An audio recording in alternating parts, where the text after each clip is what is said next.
Hello friends, આપણે હમણાં કાચું સરવૈયું જોયું. હવે આપણે નેક્સ્ટ ચેપ્ટરની તરફ જઈએ. ખૂબ જ નાનો ચેપ્ટર છે હતો કાચું સરવૈયું, અને હવે આ પણ કંઈ એટલો મોટો ચેપ્ટર નથી. એ છે bank selection, bank reconciliation statement. આ ચેપ્ટર સમજવા માટે આપણે અમુક વસ્તુઓનું જ્ઞાન ખૂબ જરૂરી છે. આપણે બધા મતલબ મોટા ભાગે બેંકના ટ્રાન્ઝેક્શન્સ કરેલા જ હશે. તો આપણે બધાને ખબર હશે, જ્યારે આપણે બેંકમાં અકાઉન્ટ ખોલાવીએ છીએ ત્યારે આપણને એક કાર્ડ દેવામાં આવે છે અને ડેબિટ કાર્ડ કહેવામાં આવે છે. જો તમે રિક્વેસ્ટ કરી હશે તો તમને આ કાર્ડ મળશે. પછી એક પાસબુક દેવામાં આવે છે, એક ચેકબુક દેવામાં આવે છે. તો આ આપણા બેંકના ડોક્યુમેન્ટ્સ છે જે આપણને દેવામાં આવે છે. ઘણા લોકોને પાસબુક નથી મળતી. અત્યારે અગર આપણે જોઈએ તો જે પણ નેશનલાઇઝ બેંક નથી એ લોકો પાસબુક નથી બી આપતા. એ લોકો આપણને સ્ટેટમેન્ટ્સ આપે છે, બેંકની સ્ટેટમેન્ટ્સ. તો that is equivalent to passbook. પાસબુકની અંદર શું હોય? જેટલા પણ બેંકના ટ્રાન્ઝેક્શન્સ હોય, જે આપણી બેંક સાથે ટ્રાન્ઝેક્શન્સ કર્યા હોય, એ બધાની નોંધણી પાસબુકમાં કરવામાં આવી હોય.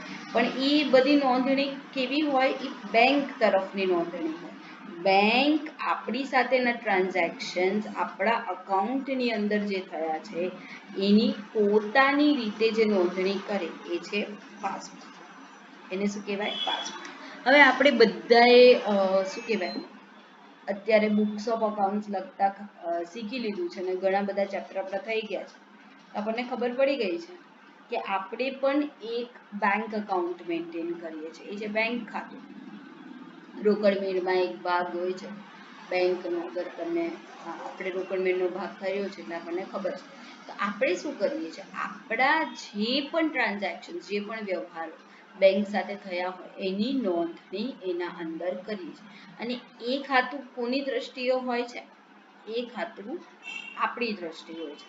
એટલે આ જે બેંક રિકન્સિલિએશન સ્ટેટમેન્ટ છે એ એક વખત, મતલબ જ્યારે આટલા બધા ઓનલાઈન ટ્રાન્ઝેક્શન્સ નહોતા ત્યારે તો ખૂબ જ અગત્યની હતી. કારણ કે અહીંયાથી ચેક દેવામાં, ત્યારે ચેકથી 90% ટ્રાન્ઝેક્શનો ચાલતા. હવે એવું નથી રહ્યું. હવે ઓનલાઈન 90% ટ્રાન્ઝેક્શન થાય છે. ચેક દ્વારા હાર્ડલી ટ્રાન્ઝેક્શન્સ થતા હોય છે. હવે આપણે શું કરીએ છીએ? ફટાફટ કોઈનું બી અકાઉન્ટ નંબર લઈ લઈએ, IFSC કોડ લઈ લઈએ અને ફટાફટ ઓનલાઈન ટ્રાન્ઝેક્શન કરી દેતા હોઈએ છીએ. નેટ બેન્કિંગ દ્વારા, IMPS, નેટ બેન્કિંગ દ્વારા RTGS કરીએ છીએ, નેફ્ટ કરીએ છીએ. આપણે આ બધાની જાણકારી આગળના ચેપ્ટરમાં ઓલરેડી મેળવી ચૂક્યા છે. અને એમાં શું થાય છે? વિધિન સમ આર્સ આપણું ટ્રાન્ઝેક્શન થઈ જતું હોય છે. પણ જ્યારે ચેકમાં શું થાય છે કે અહીંયાથી આપણે કોકને ચેક આપીએ, પછી એ ભાઈ જઈને પોતાની બેંકમાં એ ચેકની સ્લીપ ભરીને નાખે, પછી એ બેંક આ બેંક સાથે થાય વાતચીત અને એ પૈસાની જમા થાય, પછી આપણા અકાઉન્ટમાં પૈસા આવે. તો એ થોડો લાંબો પ્રોસેસ થઈ જાય છે. મિનિમમ 2 days લાગે છે એના માટે. તો શું થાય છે? 2 દિવસ સુધી મારા જે ચોપડા છે, સમજો કે મેં રાજુને 10,000 રૂપિયાનો ચેક આપ્યો, બરાબર? આજે મેં ચેક આપ્યો એટલે હું મારા ચોપડામાં તો લખી દઈશ કે આટલા રૂપિયા શું થશે, મારામાંથી મારા બેંક ખાતે જમા થઈ જશે અને રાજુ ખાતે ઉધાર થશે. પણ રાજુ જે છે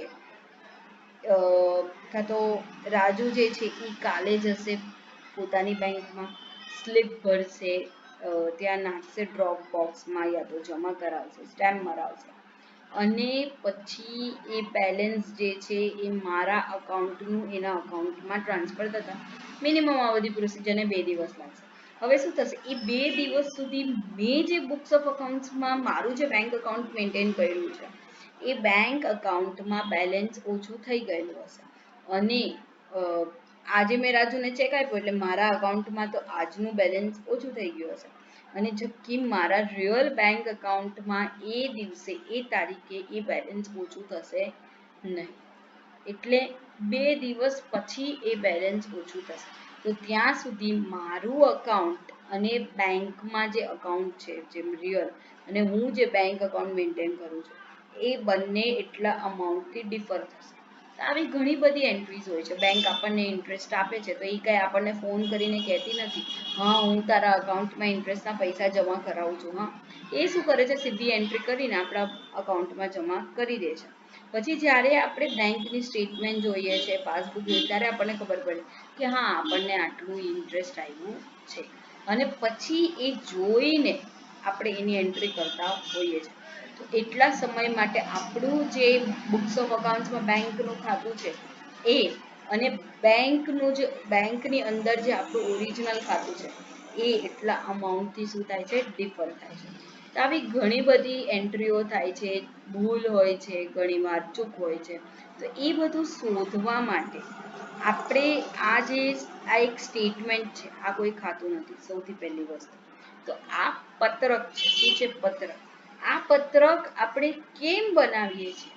આ પત્રક આપણે એક કારણો જાણવા માટે બનાવીએ છીએ કે કેમ બેંકનું જે અકાઉન્ટ આપણા જે બુક્સ ઓફ અકાઉન્ટ્સમાં છે, યાની આપણા ચોપડા, હિસાબી ચોપડાઓમાં બેંકનું જે બાકી છે એ અને બેંકમાં જે ખાતું છે એમાં જે બાકી છે એ બંનેમાં શું તફાવત છે, કેમ તફાવત આવી રહ્યો છે, એ જાણવા માટે આપણે આ પત્રક તૈયાર કરતા હોઈએ છીએ.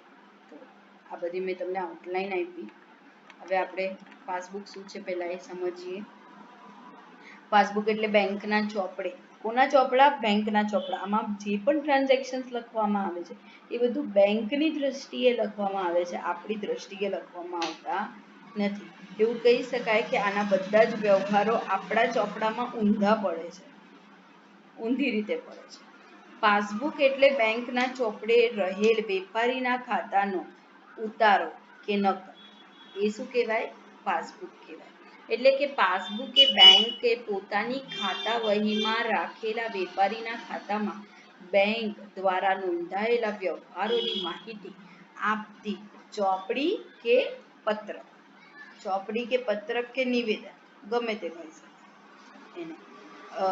હવે આપણે ફરી મેં તમને જે વસ્તુ કીધી છે અહીંયા લખી છે કે બેંક સ્ટેટમેન્ટ એક પત્રક કહેવામાં આવે છે જે આપણને બેંક દ્વારા આપવામાં આવે છે. બેંક શું કરે છે? આપણા કરતા પૂરેપૂરા ઊંધા ટ્રાન્ઝેક્શન લખશે. બરાબર છે?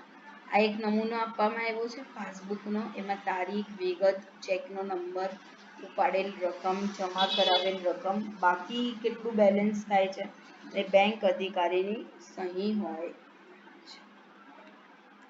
તો આ આપણા સામે શું આપવામાં આવ્યું? પાસબુકનો નંબર. હવે કેશબુક, રોકડ મેળ, જેને આપણે ઓલરેડી બધું સમજી ચૂક્યા છે. તો કેશબુકમાં આપણું એક બેંકનું ખાતું પણ હોય છે, આપણે બધું સમજી ચૂક્યા છે. વેપારી બેંક સાથેના બધા જ વ્યવહારો રોકડ મેળ બેંક ખાનામાં લખે છે અને વેપારી જ્યારે ગ્રાહકો પાસેથી મળેલ એક બેંકમાં ભરે ત્યારે બેંક લાભ લેનાર બને અને બેંક શિલકમાં વધારો થાય છે. વેપારી જ્યારે ગ્રાહકો પાસેથી મળેલ ચેક બેંકમાં ભરે એટલે આપણને આપણા કોઈ ગ્રાહક છે એણે આપણને પૈસા આપ્યા છે, બરાબર છે? તો એ જે પૈસાનો ચેક છે એ આપણને ચેક સ્વરૂપે આવ્યો છે. તો ચેક આપણે જ્યારે બેંકમાં જઈ અને જમા કરાવીએ તો શું થાય છે? આપણા અકાઉન્ટમાં એ પૈસા જમા થાય છે. સમજાયું? આપણા બેંક અકાઉન્ટમાં એ પૈસા જમા થાય છે. તો જ્યારે આપણે આપણું બુક્સ ઓફ અકાઉન્ટ્સ લખીશું તો આપણે શું લખીએ છીએ? બેંક ખાતે જમા. પણ જ્યારે બેંક વાળા એ અકાઉન્ટ્સ લખે છે તો શું લખે છે? શું લખે છે? આપણા નામના ખાતે, એટલે વેપારી જેનું જે પણ નામ હોય, સમજો રાજુ, તો રાજુ વેપારી ખાતે ઉધાર લખે છે. શું લખે છે? ઉધાર. ઠીક છે? તો ઉધાર બાકી એટલે બેંક શિલક. રોકડ મેળ કે બેંક ખાતા પ્રમાણે ઉધાર બાકી જે હોય એને શું કહેવાય? બેંક શિલક. શું કહેવાય? બેંક શિલક. તો હવે આપણે આગળ જઈએ. રોકડ મેળ કે બેંક ખાતા પ્રમાણેની જમા બાકી હોય એને બેંક ઓવરડ્રાફ્ટ કહેવામાં આવે છે. તો હવે આપણે આ સમજીએ કે જનરલી બેંક આપણે જે બેંક અકાઉન્ટમાં પૈસા જમા કરાયા એ પછી આપણે ઘણીવાર ઉપાડતા પણ હોઈએ છીએ, જમા કરાવીએ છીએ, એવી રીતે. પણ બેંક આપણને પાછા એટલા જ રૂપિયા આપી શકે જેટલા આપણે જમા કરાયો હોય. આપણે જો 10 રૂપિયા જમા કરાયા છે ને આપણે બેંકને કહીએ મને 12 રૂપિયા આપ, તો 2 રૂપિયા જે છે વધારાના એ બેંક લાવી શકે નહીં. પણ ઘણી વાર બેંક પોતાના ગ્રાહકો માટે સુવિધા લાવે છે. કયા પ્રકારની સુવિધા? ઓવરડ્રાફ્ટની સુવિધા. તમારા બેંક અકાઉન્ટમાં જેટલા રૂપિયા જમા છે એના કરતાં વધારે તમે ઉપાડી શકો, એને શું કહેવાય? ઓવરડ્રાફ્ટ. બેંક ઓવરડ્રાફ્ટ કહેવાય. એટલે શું થાય, જ્યારે મારા બેંક અકાઉન્ટમાં 10 રૂપિયા છે પણ મેં કીધું કે મારે 12 રૂપિયા ઉપાડવા છે, એટલે મેં 12 રૂપિયા ઉપાડી દીધા, એટલે 2 રૂપિયા જે છે એ બેંકે મને વધારે આપ્યા છે. તો શું થશે? મારું બેંકનું જમા બાકી 2 રૂપિયાનું બતાડશે. સમજાયું? આને શું કહેવાશે? ઓવરડ્રાફ્ટ. શું કહેવાશે? ઓવરડ્રાફ્ટ. પાસબુક પ્રમાણે જમા બાકી એ વેપારી માટે શું થશે? બેંક સિલક થશે. શું થશે?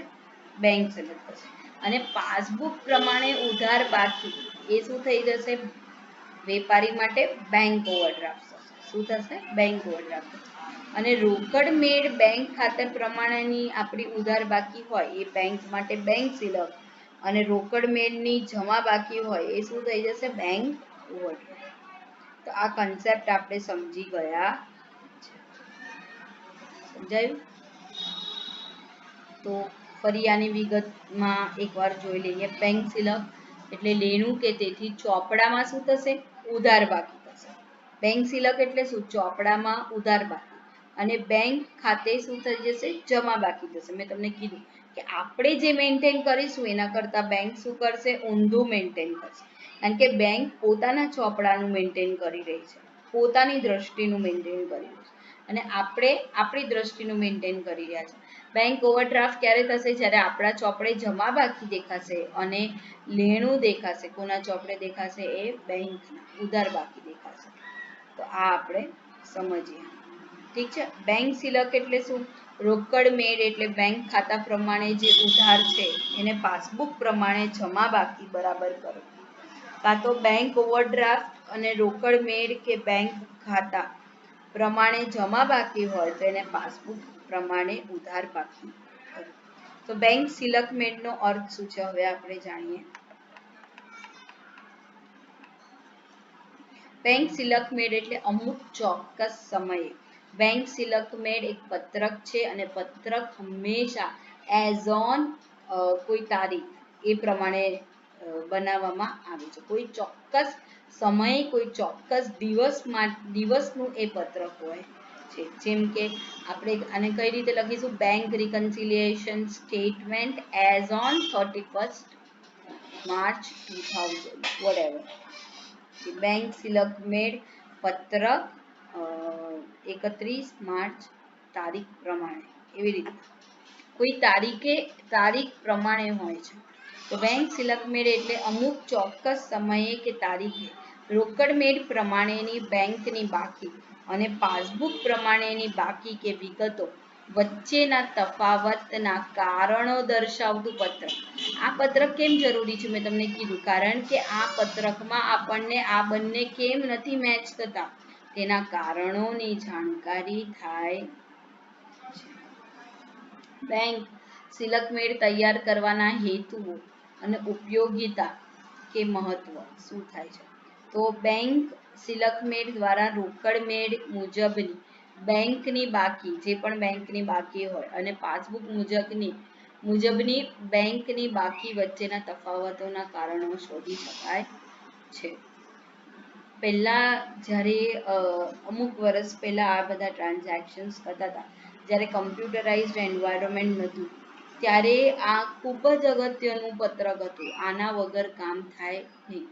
આજની તારીખમાં બી જ્યારે પણ એક ચાર્ટર્ડ એકાઉન્ટન્ટ કહીએ ઓડિટ કર્યા બાદ સહી કરે છે, ત્યારે સૌથી પહેલાં એ જુએ છે કે રિકન્સિલિએશન સ્ટેટમેન્ટ ક્યાં છે અને શું રિકન્સિલિએશન સ્ટેટમેન્ટ મેચ થાય છે બેંક બુક અને આનું થઈ રહ્યું છે. હરેક મહિનાનું રિકન્સિલિએશન સ્ટેટમેન્ટ જોયા બાદ છેલ્લી 31 માર્ચ 31 માર્ચનું રિકન્સિલિએશન સ્ટેટમેન્ટ જોઈ તેમાં સહી કરી અને એના જે વિગતો છે એ પોતાની જે ઓડિટ ફાઇલ છે એમાં પણ એ લઈ લેતો હોય છે, કારણ કે એ ખૂબ જ અગત્યનું છે. એના વગર કામ થાય જ નહીં. આજની તારીખમાં પણ આ અગત્યનું છે, પણ અત્યારે તમને એ કારણો બહુ ઓછા મળે છે. બંનેના બેલેન્સ મેચ ન થવાના કારણો અત્યારે ખૂબ જ ઓછા હોય છે. પણ પહેલા એક વખત હતો જ્યારે વેપારીઓ દિવસના 10-10 ચેકો આપતા હતા, ત્યારે એ બધા કારણો ખૂબ જ વધારે હતા. જો કોઈ વ્યવહાર રોકડ મેળમાં નોંધવાનો રહી ગયો હોય અને તેના વિશેની માહિતી મેળવી શકાય તો તેને નોંધી સાચી બેંક સિલકની જાણકારી મેળવા. એવું બની શકે કે આપણે રોકડ મેળમાં કોઈ વ્યવહાર નોંધવાનો ભૂલી ગયા હોય, તો આપણે જ્યારે પાસબુક જોઈ તો આપણને ખબર પડી હા ટ્રાન્ઝેક્શન થયું હતું પણ આપણે લખવાનું રહી ગયું. ભૂલ સુધારણા કરવા માટે શાયદ આપણાથી કોઈ ભૂલ થઈ ગઈ હોય તો તેની. પછી રોકડ મેળમાં કોઈ વ્યવહાર નોંધતા ભૂલી ગયા હોય એનું છે. પછી બેંક સિલક મેળ બનાવવાથી સાચી બેંક બાકી જાણી શકાય છે. તે પાકા સરવૈયામાં દર્શાવવામાં આવે છે, જેથી ધંધાની સાચી આર્થિક પરિસ્થિતિનો આપણને ચિતાર મળી શકે છે. પછી કોઈ વ્યવહાર નાણાંની ઉચાપત કરવામાં આવી હોય તો તેની જાણકારી આપણને મળે છે. અને સરભર કરી આપણું જે પણ બેલેન્સ છે એ સિલક મેળ સરભર કરી આપણી જે ભૂલો થઈ હોય એ શોધી અને એ ભૂલને શું કરે છે, સુધારી શકાય છે. બેંક સિલક મેળ બનાવવાથી બેંકમાં ભરેલ પરંતુ નકારેલ ચેક અંગેની માહિતી પણ આપણને મળે છે, અને બેંકે આપણા ખાતે વ્યાજ નોંધ્યું હોય, ચાર્જીસ કર્યા હોય, કમિશન હોય તો એ બધાની આપણને શું મળે છે, જાણકારી. તો કયા કયા રોકડ મેળ અને પાસબુક ન મેચ થવાના બાકીમાં તફાવત આવવાના કારણો છે એ આપણે જાણીએ. બેંકમાં ભરેલ પરંતુ બેંકે જમા નહીં કરેલ ચેક. આપણે બેંકમાં ભર્યા હતા પણ બેંકે હજી જમા કર્યા નથી. આપણે એવું સમજીએ કે આપણે ફેબ્રુઆરી મહિનાનું એક્ઝામ્પલ લઈએ તો 28 ફેબ્રુઆરીએ હું બેંકમાં ગઈ, મેં ચેક નાખી દીધો, બરાબર છે, જમા કરાયો ચેક, બરાબર. હવે મેં સ્લીપ ભરી, કોઈક વેપારી કોઈકે મને ચેક આપ્યો તો ને મેં એને નાખી આવી મારા બેંકમાં, સ્લીપ ભરીને નાખ્યા. પણ મેં તમને કીધું એમ 2 કે 3 દિવસનો ટાઈમ તો લાગે ચેક ક્લિયર થતા. એ ચેક હજી સુધી ક્લિયર થયો નથી. તો આ પણ એક કારણ થઈ શકે છે.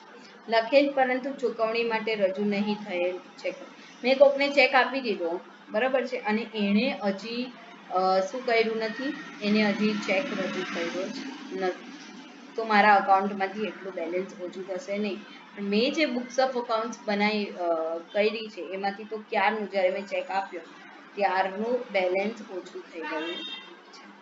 ગ્રાહકે બારોબાર બેંકમાં જમા કરાવેલ રકમ. આ હવેના જમાનામાં સૌથી વધારે થાય છે. મારો બેંક અકાઉન્ટ નંબર આપણો બધાને ખબર હોય અને શું કહેવાય IFSC કોડ ખબર હોય તો એ લોકો શું કરે છે, ફટાફટ ઓનલાઈન ટ્રાન્ઝેક્શન કરી અને આપણા બેંક અકાઉન્ટમાં બેલેન્સ જમા કરી દે.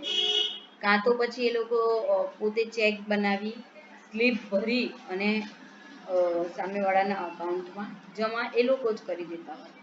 તો શું થયું, આવું ટ્રાન્ઝેક્શન થયું હોય એની જાણકારી આપણને હોય નહીં. બેંકે ગ્રાહકના ખાતે ઉધારેલ વ્યાજ અને ચાર્જીસ વગેરે. એટલે શું છે કે બેંક ચાર્જીસ વગેરે જે બેંક લેતી હોય એ બધાની જાણકારી આપણે ન હોય અને બેંકે શું કરી દીધું હોય, આપણા અકાઉન્ટમાં એ ટ્રાન્ઝેક્શન નોટ કરી દીધું હોય, તો જ્યારે આપણે પાસબુક જોઈએ ત્યારે આપણને ખબર પડે. બેંકે વસૂલ કરીને ગ્રાહક ખાતે જમા કરેલ રકમ કે રોકડ મેળમાં નોંધાયેલ ન હોય.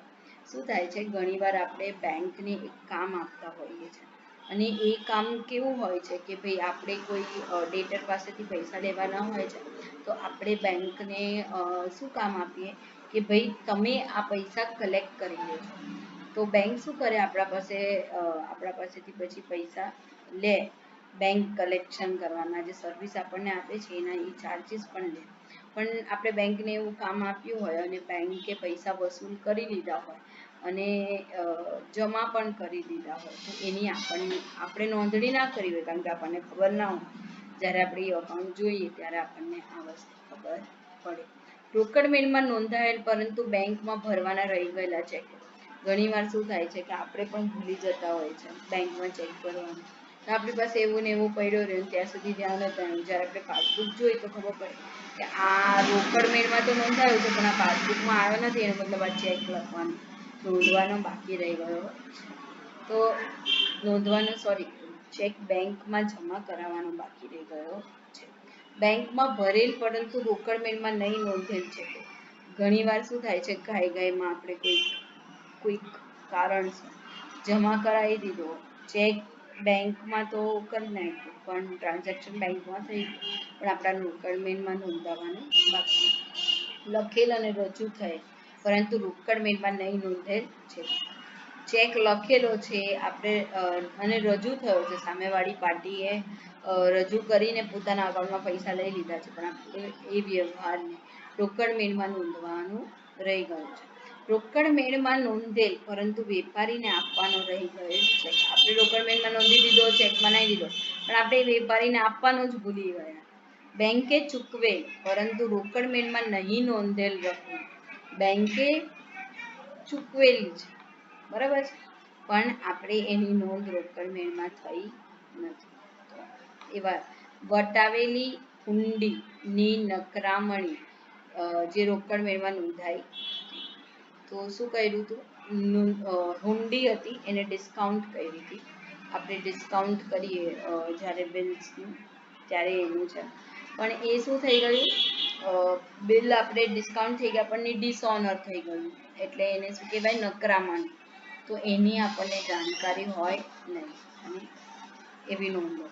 અન્ય કોઈ ભૂલો, કેવી ભૂલો હોઈ શકે, સરવાળો કરવામાં કે બાકી આગળ લઈ જવામાં ભૂલો. રોકડ ખાનામાં નોંધવાની રકમ બેંક ખાનામાં નોંધાય કે બેંક ખાનામાં નોંધવાની રકમ રોકડ ખાનામાં નોંધાય છે, અને રોકડ મેળમાં કે પાસબુકમાં કોઈ વ્યવહાર ખોટી રકમથી નોંધાય અથવા ખોટી બાજુએ નોંધાય વગેરે, આ બધી ભૂલો. તો આ બધા કારણો જાણવા માટે શું બનાવવામાં આવે છે, બેંક રિકન્સિલિએશન સ્ટેટ.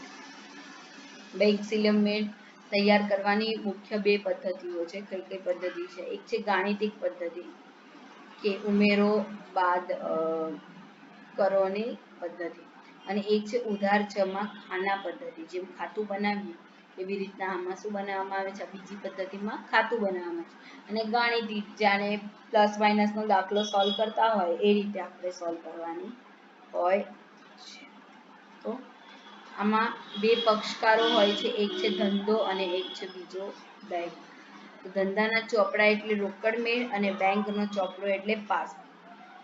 બેંક સિલકમેળ તૈયાર કરતી વખતે હિસાબનીશ તરીકે કોઈ પણ એક પક્ષ પસંદ કરવાનો હોય છે. સમજો મેં આપણો પક્ષ લીધો તો આપણે શું કરીશું, સામેવાળાનું બેલેન્સ લખીશું. ઠીક છે.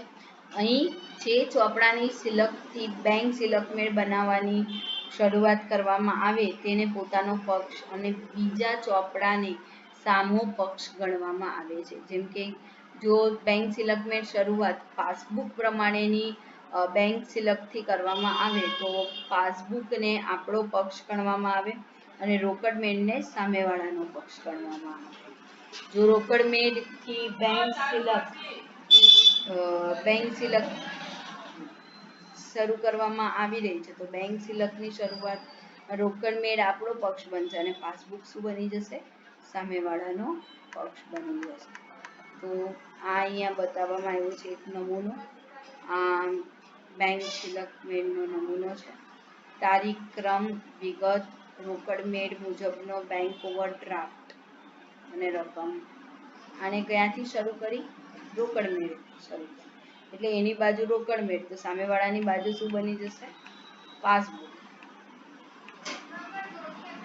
હવે આને કરવાનો તરીકો કેવો હોય, તો સામે પક્ષવાળાએ જે પ્રમાણે કર્યું હોય તેમ કરો. તો શું થઈ જશે, આપણું બેલેન્સ સામેવાળા સાથે શું થઈ જશે, મેચ થઈ જશે. શું થઈ જશે, મેચ થઈ જશે. આ એક સારું ઉદાહરણ અહીં આપવામાં આવ્યું છે. આપણે એ ઉદાહરણ લઈએ તો 31 માર્ચ 2015 રોજ પાસબુક પ્રમાણે બેંક ખાતાની જમા કેટલી છે, પાસબુક પ્રમાણે કેટલું છે, 6000.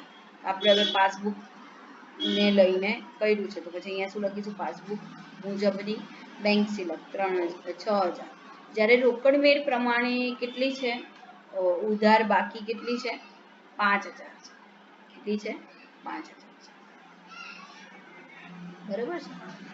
તો એનો મતલબ શું થયો, કેટલાનો ફરક છે, 1000 નો ફરક છે. પછી આપણે જોયું કે 28/3/2015 ના રોજ 1000 નો ચેક લખી આપવામાં આવ્યો હતો. આ ચેકની ચુકવણી માટે 1 એપ્રિલ 2015 ના રોજ બેંકમાં રજૂ કરવામાં આવ્યો હતો. એટલે 31 માર્ચના આ ચેકની બેંક વાળાએ એન્ટ્રી કરી નથી. આપણે શું કરવાનું હોય, જ્યારે આપણે બેંક સિલકમેટ બનાવી રહ્યા છે ત્યારે આપણે એક પક્ષ સિલેક્ટ કરી લીધો, એ છે આપણે એક બાજુનું સિલેક્ટ કરી દીધું કે આપણે પાસબુક પ્રમાણેનું બેલેન્સ લઈ લીધું. હવે આપણે શું કરવાનું, સામેવાળો જે કરે છે એ કરવાનું. તો સામેવાળાએ શું કર્યું કે આ ચેક આપી દીધો તો એની નોંધ પોતાની ચોપડામાં કરી નાખી છે. તો કે આપણે શું કર્યું છે, આપણે નથી કર્યું, કારણ કે આપણી સામે રજૂ થયો નથી, બેંક સામે રજૂ થયો નથી. તો આપણે શું કરીશું, સામેવાળાએ કરી નાખી છે તો આપણે એ પૈસા લેસ કર્યા છે એટલે આપણે શું કરીશું, એ પૈસા લેસ કરી નાખીશું. એટલે -1000 થઈ જશે લખેલ ચેક, પરંતુ જે ચૂકવણી માટે હજુ સુધી રજૂ થયેલ નથી. બરાબર. એટલે કેટલું બેલેન્સ આવશે, 5000. એટલે આ જ બેલેન્સ કોનું છે, આપણી રોકડ મેળ મુજબનું બેંક સિલક છે. એટલે આપણું બેંક અકાઉન્ટ અને આપણું પાસબુક અકાઉન્ટ બંને શું થઈ જશે, મેચ થઈ જશે. તો આ રીતના આપણે કરવાનું હોય. સામેવાળું કરે એ કરવાનું. સામેવાળું જો ઉમેરે તો આપણે ઉમેરવાનું, સામેવાળું ન ઉમેરે તો આપણે નહીં ઉમેરવાનું. અહીંયા એક એક્ઝામ્પલ આપવામાં આવ્યું છે, આ એક્ઝામ્પલ પણ આપણે લઈ લઈએ. બેંક સિલકમેળની શરૂઆત રોકડ મેળ પ્રમાણેની બેંકની બાકીથી કરીએ તો રોકડ મેળ આપણો પક્ષ અને પાસબુક સામેવાળાનો પક્ષ બને છે. અહીં રોકડ મેળ પ્રમાણે બેંકની ઉધાર બાકી એટલે કે બેંક સિલક. બરાબર. આ 5000 હતી. બરાબર છે આ ટ્રાન્ઝેક્શન. હવે બેંકની રોકડ મેળ પ્રમાણે 5000 અને પાસબુક પ્રમાણે 6000 હતું. બરાબર છે. અને આપણે હવે રોકડ મેળ પ્રમાણેથી જઈએ તો આપણે સામેવાળાનો પક્ષ પાસબુક બને છે. તો પાસબુક વાળાએ શું કર્યું, પાસબુક વાળાએ એ પૈસા ઓછા કર્યા નથી, આપણે ઓછા કરી નાખ્યા 1000, પણ પાસબુક વાળાએ કર્યા નથી. એટલે આપણે શું કરીશું, 1000 ઉમેરી દઈશું. એટલે આપણે કોના પ્રમાણે થઈ જઈશું, પાસબુક પ્રમાણે. કોના પ્રમાણે થઈ જઈશું, પાસબુક પ્રમાણે. આ રીતે પ્લસ અને માઇનસ દ્વારા, આ છે ગાણિતિક પદ્ધતિ કે ઉમેરો બાદ કરો ની પદ્ધતિનો ઉપયોગ કરીને બેંક સિલકમેળ. આ એક પત્રક છે, મેં ફરી કહું છું, આ એક પત્રક છે. આ કોઈ અકાઉન્ટ હોતું નથી, આ કોઈ ખાતું છે. આ ઉદાહરણ આપવામાં આવ્યું છે. હું ફરી કહું છું, જો તમારી પાસે સમય હોય તો તમે આ બધા ઉદાહરણો જરૂરથી સોલ્વ કરો. હવે ઉધાર જમા ખાનાની પદ્ધતિ કે હિસાબી પદ્ધતિ, એ શું કરવામાં આવ્યું છે, આપણે સિલકમેળ તૈયાર કરવામાં આવ્યું છે. બરાબર છે. તો આમાં બે ભાગ છે. શું છે, બે ભાગ. એક છે ઉધાર અને એક છે જમા. જે રીતે આપણે ખાતામાં એન્ટ્રી પાસ કરીએ ને એ જ રીતે આપણે અહીંયા ઉધાર અને જમાની એન્ટ્રી પાસ કરતા હોઈએ છીએ. તો રોકડ મેળ અને પાસબુકમાં નોંધાયેલા વ્યવહારોની તફાવતની અસર બેંક સિલકમેળમાં જમા કે ઉધાર કયા ખાનામાં લખાય છે તે નક્કી કરવા માટે નીચેની બાબતો યાદ રાખો. બરાબર છે. કઈ બાબતો છે, સૌથી પહેલા તો આપણે કોના પ્રમાણે જઈએ છીએ એ યાદ રાખી લેવું. ગ્રાહકો પાસેથી મળે અને બેંકમાં ભરે પરંતુ બેંકે વસૂલ નહીં કરેલ ચેક, તો એ શું થઈ જશે, જમા થઈ જશે. શું થઈ જશે, બેંક સિલકમેળમાં શું થશે, જમા થશે. બેંક વેપારી વતી કરેલ ચૂકવણી, બરાબર, બેંકે વેપારી વતી કરી નાખી છે ચૂકવણી, એ શું થઈ જશે? જમા થઈ જશે, બરાબર છે. ગ્રાહકો પાસેથી મળેલ પરંતુ બેંકમાં નહીં ભરેલ ચેક પણ જમા થશે. બેંકે પાસબુકમાં ઉધારેલ વસૂલ કરેલ બેંક ચાર્જીસ વગેરે શું થઈ જશે? જમા થઈ જશે. બેંકે પાસબુકમાં ઉધારેલ કે વસૂલ કરેલ, પછી બેંકમાં ભરેલ ચેક નકારેલ, એ શું થઈ જશે? રોકડ મેળમાં નકરામણીની નોંધ કરેલ નથી, એ શું થઈ જશે? જમા. બેંકે વેપારી વતી ચૂકવેલ દેવી હુંડી જેની નોંધ રોકડ મેળમાં નથી, પછી બેંકે આપેલ વ્યાજ, બરાબર છે, રોકડ મેળમાં 2 વખત નોંધાયેલ હોય તો 1 વખત શું થઈ જશે? જમા થઈ જશે. બેંકે વસૂલ કરેલ બેંક ચાર્જીસ ભૂલથી રોકડ મેળમાં આય બાજુ નોંધાઈ ગયા હોય તો એ શું થઈ જશે? જમા. રોકડ મેળની આય બાજુ વધારે લેવાયેલ સરવાળો, એ શું થઈ જશે? જમા. પાસબુકમાં ઉધાર બાજુ વધારે લેવાયેલ સરવાળો, એ શું થઈ જશે? જમા. રોકડ મેળની વ્યય બાજુનો સરવાળો ઓછો હોય એ શું થઈ જશે? જમા. પાસબુકની જમા બાજુનો સરવાળો ઓછો હોય એ શું થઈ જશે? જમા. પછી બેંકમાં વટાવેલ અને પાક્યા તારીખે નકારેલ હુંડી જે રોકડ મેળમાં નોંધાયેલી નથી એ થઈ જશે જમા. બેંકે રજૂ થયેલ પરંતુ રોકડ મેળમાં નહીં નોંધાયેલ છે, બેંકમાં રજૂ થયા છે પણ રોકડ મેળમાં નોંધાયા નથી, એ શું થઈ જશે? જમા. લેણદારો કે ખર્ચ ચૂકવવા માટે લખાયેલ પરંતુ બેંકમાં રજૂ નહીં થયેલ ચેક, એ ચેક રજૂ નથી થયા બેંક, બરાબર છે, અને લેણદારોને ખર્ચ ચૂકવવા માટે આપણે તો નોંધી દીધા છે આપણા બુક્સ ઓફ અકાઉન્ટ્સમાં, પણ બેંકમાં હજી થયા નથી તો પછી એ શું થઈ જશે? ઉધાર. પછી બેંકે વેપારી વતી વસૂલ કરેલ અને પાસબુકમાં જમા કરેલ રકમ, જે આપણે બેંકે પોતે શું કરી છે? પૈસા વેપારી વતી કલેક્ટ કર્યા છે તો એ શું થઈ જશે? ઉધાર. ગ્રાહકે વેપારીના બેંક ખાતામાં બારોબાર ભરેલ રકમ, એ શું થઈ જશે? ઉધાર થઈ જશે. લખેલ પરંતુ આપવામાં રહી ગયેલ ચેક, એ શું થઈ જશે? ઉધાર થઈ જશે. બેંકે પાસબુકમાં જમા કરેલ કે આપેલ બેંક વ્યાજ રોકડ મેળમાં નોંધાયેલ નથી, એ શું થઈ જશે? ઉધાર. લખેલ પરંતુ બેંકે નહીં ચૂકવેલ કે નકારેલ ચેક નકરામણીની નોંધ રોકડ મેળમાં નથી, એ શું થઈ જશે? ઉધાર થઈ જશે. બેંકે વેપારી વતી વસૂલ કરેલ લેણી હુંડી જે રોકડ મેળમાં નોંધાઈ નથી તો એ શું થઈ જશે? ઉધાર થઈ જશે. બેંકે વસૂલ કરેલ બેંક ચાર્જીસ રોકડ મેળમાં 2 વખત નોંધાઈ ગયા છે તો એક બાજુ શું કરી દઈશું? આપણે ઉધાર કરી દઈશું. બેંકે જતા કરેલ બેંક ચાર્જીસની નોંધ પાસબુકમાં થયેલ છે પરંતુ રોકડ મેળમાં નોંધાયા નથી તો એ શું થઈ જશે? ઉધાર.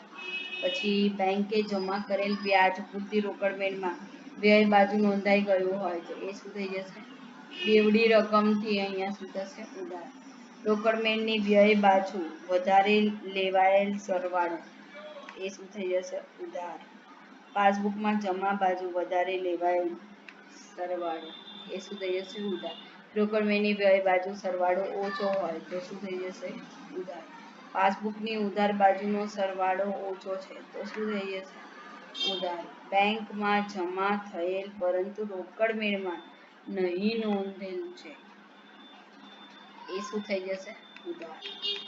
તો આ પ્રમાણે આપણે બનાવતા હોઈએ છીએ. આમાં શરૂઆત શેનાથી કરી? પાસબુક પ્રમાણેની જમા બાકી કરી. કોનાથી કરી? પાસબુક પ્રમાણેની જમા બાકી. એનું બેલેન્સ આપણે અહીંયા લખ્યું કઈ બાજુ? જમા બાજુ લખ્યું. અને પછી આ બધા ટ્રાન્ઝેક્શન્સ લખ્યા બાદ આપણે રોકડ મેળ પ્રમાણેની ઉધાર બાજુ યાની આપણું બેંક શિલ્લક મેળવવું. બરાબર છે? આમાં આપણે રોકડ મેળ પ્રમાણેનું બેંક શિલ્લક લીધું એટલે આપણે ઉધાર બાજુ લખ્યું અને પછી શું થયું? આપણે જમા બાજુનું પાસબુક પ્રમાણેનું બેંક શિલ્લક મેળવ્યું. જમા બાજુ, એ આવ્યું જમા બાજુ. આ બધા ઘણા બધા ઉદાહરણો આપવામાં આવ્યા છે. રોકડ મેળ અને પાસબુકની તારીખ પરથી બેંક સિલક મેળ તૈયાર કરવો. શેનાથી કરવો? એ તારીખ મુજબ કરવો. જે વ્યવહાર રોકડ મેળમાં ઉધારેલ હોય પરંતુ પાસબુકમાં જમા કરેલ ન હોય તો તે વ્યવહાર બેંક સિલકમાં જમા ખાતામાં કે રકમથી નોંધવામાં આવે છે.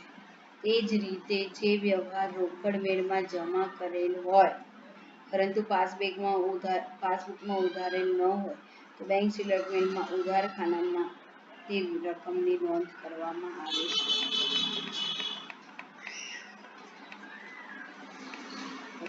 આ પ્રમાણે થાય છે.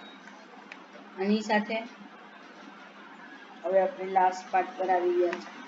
રોકડ મેળની સુધારેલી બાકી પરથી બેંક સિલક મેળ તૈયાર.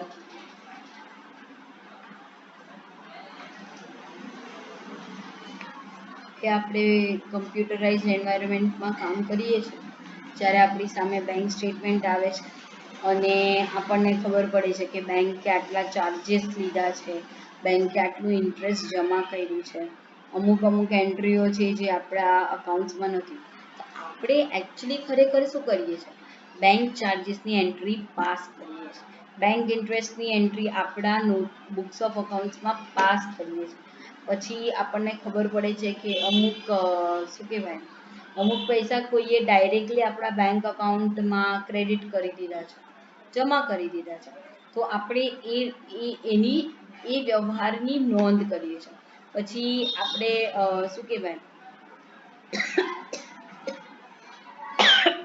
બેંકે આપણા બિલ્સ રિસીવ કલેક્ટ કર્યા છે, પછી આપણે ડિસ્કાઉન્ટ કર્યા હતા, એ ડિસઓનર થયા છે, એ જ્યારે બધી ખબર પડે છે તો આપણે એ બધા વ્યવહારનું પહેલાં સિલકમેન્ટ નથી બનાવતા. પહેલાં એ બધાની ખરેખર આ જે રિયલ એન્વાયરમેન્ટ છે એની વાત કરવામાં આવે.